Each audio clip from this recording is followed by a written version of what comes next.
Muy bien, en la recta final de nuestro espacio a las 8 de la mañana con 41 minutos, hablemos de un tema que creo que a estas alturas es parte de nuestra cotidianidad. La seguridad cibernética, o esto que se denomina la ciberseguridad. He leído en las últimas semanas, en los últimos días, de gente que en las redes aparece y denuncia que le han robado plata de la cuenta, que se han metido a su cuenta, que se meten a sus correos electrónicos, etcétera. Bueno, hablemos sobre la cultura de ciberseguridad. Y tenemos un especialista que en nuestro espacio visita nuestra mesa de trabajo, Luis Bustamante, quien es el gerente de seguridad de la información para Latinoamérica de Equifax. Él es costarricense y está acá justamente en el Ecuador. Entiendo que vino esta semana a una actividad que dentro de los esfuerzos de ciberseguridad estaba llevando adelante la Asociación de Bancos Privados. ¿Cómo le va, Luis? Bienvenido, qué gusto. Gracias, Fabricio, muy amable, muy honrado de estar en tu país, excelente momento. ¿Ya había venido al Ecuador o no? Segunda vez. Creo que le gusta Quito, ¿ah? Sí, me encanta. La verdad que me encanta el fresquito del clima, es excelente, y el calor de la gente. Muchas gracias a usted por acompañarnos. A ver, este es un tema de preocupación. ¿Qué es o qué se entiende por ciberseguridad? Mira, el tema de ciberseguridad a veces se usa indiscriminadamente para referirse a todo lo que tiene que ver con seguridad de la información en general. Pero la ciberseguridad no es otra cosa que la protección de la data o de los datos de las personas o de los datos de una organización que pueden involucrar muchísimas partes, ¿no?, de esa misma información. Protegerlo, defenderlo, ¿no?, ante cualquier amenaza o ante cualquier ataque, se convierte en ese globo o que engloba todo lo que significa la ciberseguridad, que puede tener diferentes componentes de protección, componentes de disuasión y también componentes de privacidad, ¿no? ¿Se asocia solo a los temas tecnológicos o digitales o es mucho más amplio el concepto de ciberseguridad? Bueno, si hablamos de ciberseguridad como tal, sí es el componente tecnológico el que lo enmarca, pero cuando lo envolvemos dentro del programa de seguridad de la información es mucho más amplio. ¿Por qué? Porque la seguridad de la información no es solamente proteger información que está en medios electrónicos, es también información que está en medios físicos, es también incluso el cómo yo puedo hablar de ciertas cosas, ¿no? Todo eso es parte de asegurar información, la parte física, ¿no? De dónde almaceno información, dónde guardo mis cintas de backup, dónde guardo información impresa, ¿no? Todo eso es parte de seguridad, cómo elimino la información que ya no necesito. Todo eso es parte de un programa de seguridad de información que es mucho más amplio. ¿Y cómo ha evolucionado justamente este concepto en las últimas décadas, tomando en cuenta los cambios tecnológicos? Claro. Hace 30 años no teníamos internet, hace 30 años no teníamos teléfonos celulares, teníamos otro tipo de computadoras. Hoy la tecnología avanza vertiginosamente con una velocidad impresionante que cada cierto tiempo tenemos nueva tecnología para los teléfonos móviles, para las computadoras, etcétera. Así es. Bueno, en realidad, a ver, yo tengo 25 años de trabajar en tecnología y recordando mis inicios... Usted inicia cuando ya había internet. Claro, ya había internet. Y bueno, era aquel famoso ruidito del módem conectándose a 28K. Pero claro, ya teníamos internet y sin embargo... Yo siempre digo, perdón que me interrumpa, yo me gradué en el año 92 del colegio y los de mi generación no teníamos internet. Pasábamos metidos en la biblioteca ahí estudiando con los libros, no teníamos internet. Yo soy de la generación que se graduó sin el internet cuando terminamos el colegio. Sí, esa es una realidad. Y eso, obviamente, el incremento de la tecnología, de los canales de comunicación... hicieron de un momento a otro que la seguridad empezase a ser una parte importante de la vida, sobre todo de las organizaciones, que fueron las primeras que incursionaron en el mundo tecnológico. Tal vez si nos acordamos de las primeras computadoras, su fin era gestionar información, no era asegurar información. Y de hecho muchos de los sistemas que se desarrollaron en aquellas épocas no tenían ese concepto. ¿Por qué? Porque no era necesario, nadie pensaba que había gente mala tratando de robar información, ¿no? El concepto era gestionar y almacenar, pero no asegurar esa información. Exacto. Pero hoy, obviamente, a través de los años y de la incorporación de nuevas tecnologías y el crecimiento y la masificación tecnológica, pues hemos caído en este plano de tener que asegurar información, porque hoy manejamos volúmenes inmensos de datos de muchísimos tipos, y eso hace que haya preocupación precisamente de cómo gestionarla adecuadamente. Vamos justamente a eso. ¿Cuáles son las principales preocupaciones que genera el concepto de la ciberseguridad? Particularmente, uno de los temas que más preocupa es el uso de la información de manera indiscriminada. Es decir, todas las organizaciones tienen información y esa información la deben custodiar. Pero más allá de eso, el evento mismo de tener la información asegurada implica que todas las personas que trabajen dentro de una organización deben saber de seguridad. Una de las preocupaciones más grandes es eso. ¿Cómo hacer para que la seguridad no sea vista como un tema para poquitos, para el equipo de seguridad de la organización, sino que permee a toda una institución, a todos los colaboradores? Y más allá de eso, yo pienso, y esa es una de mis preocupaciones, que esto debería ya volverse casi que materia obligatoria desde los colegios, desde las universidades. ¿Por qué? Porque no debería ser un uso exclusivo para gente que está en tecnología, no. Creemos que la ciberseguridad y principios básicos de seguridad deben difundirse allá, afuera. ¿Por qué? Porque hoy tenemos a chicos desde muy temprana edad expuestos al uso de tecnología y que si no tienen una adecuada educación, pues le estás poniendo una granada a un chiquito para que vea a ver qué hace, ¿no? Entonces podría ser mal utilizada la información, el acceso a información que tal vez no está preparado para ver, o en su defecto ser víctima de un fraude, de un ataque, ¿no? Entonces creemos que una de las mayores preocupaciones es esa, el cómo hacer para que la cultura de seguridad sea algo que no sea exclusivo de instituciones, sino también de la gente que está en el común. En el caso de la región, digamos, se han detectado muchos ataques, no sé si hay alguna estadística, ataques cibernéticos que incluso puedan tener un efecto directo en la economía de la región. Claro, de hecho, bueno, IBM saca reportes anuales acerca de esto, Juniper Research también lo hace, Ponemon también saca muchas estadísticas acerca de esto, y Latinoamérica puntualmente es el quinto o la quinta región con mayor cantidad de ataques a nivel global, ¿no? Estamos ahí en el escenario, grupos de diferente tipo, porque, esto se ha masificado de tal manera que hoy tenemos grupos de cibercrimen que están auspiciados, bien sea por gobiernos o bien sea por uso lucrativo del mismo, ¿no?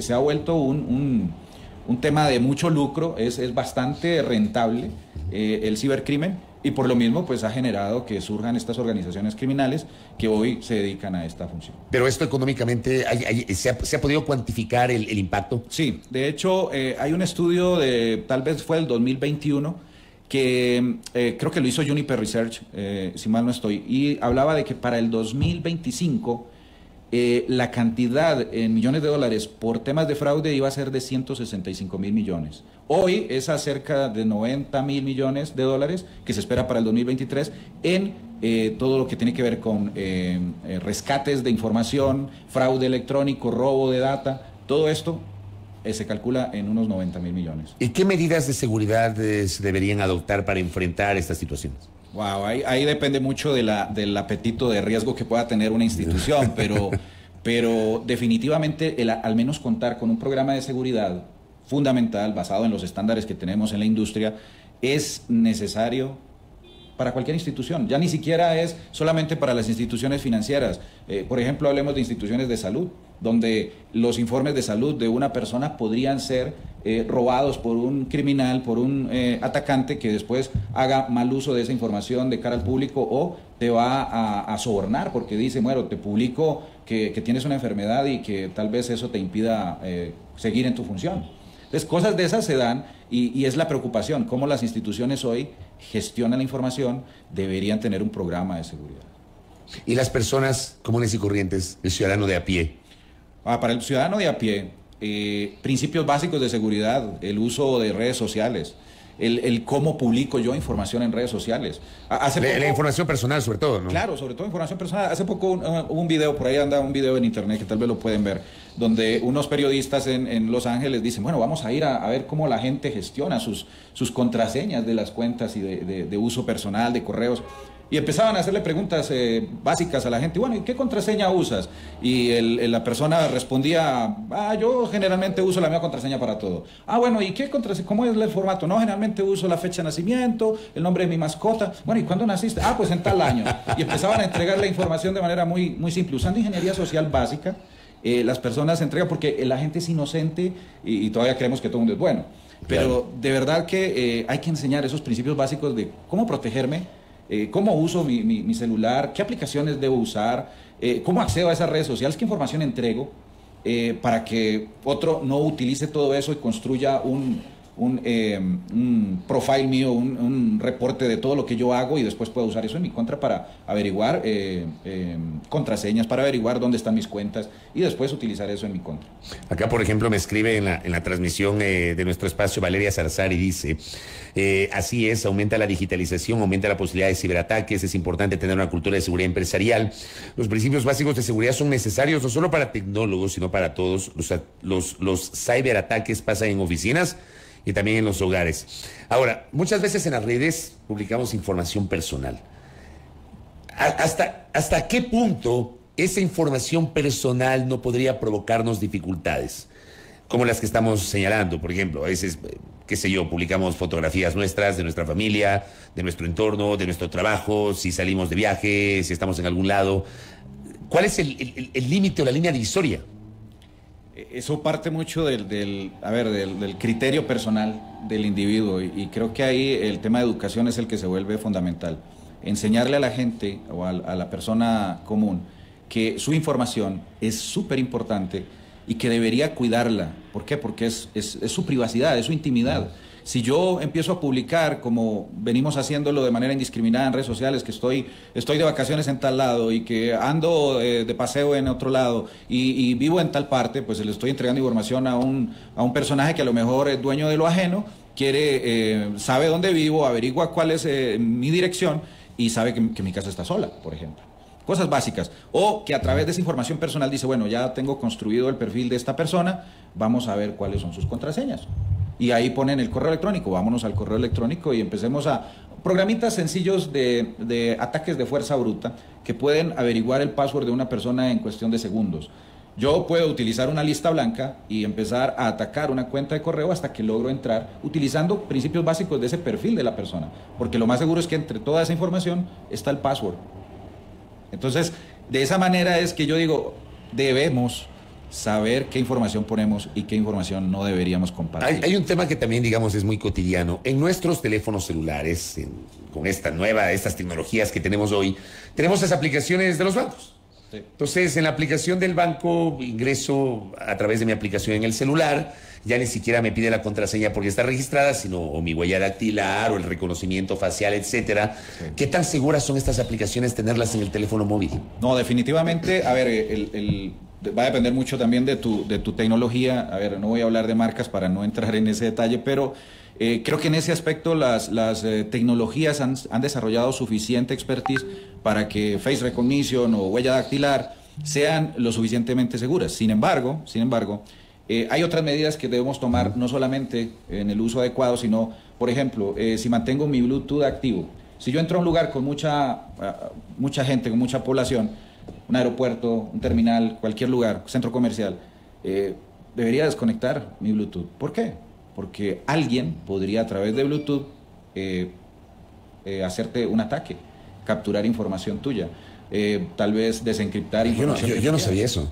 Claro, sí se puede hacer. Entonces, y muchas otras cosas. Pues eso para mí es una novedad. Ay, perdón mi ignorancia, porque yo soy ignorante en estos temas, pero para mí lo que está diciendo es una novedad. Sí se puede, y eso es precisamente parte de la educación, fundamentos básicos que deben tener los usuarios, mantener actualizados los celulares con los últimos parches que sacan los fabricantes. ¿Por qué? Porque ahí hay nuevas protecciones, parches de seguridad que hacen que proteja mi información en el celular. Y por ejemplo, esto, digamos, en Ecuador estamos viviendo una crisis de seguridad muy compleja por el auge de la delincuencia, la común y la organizada.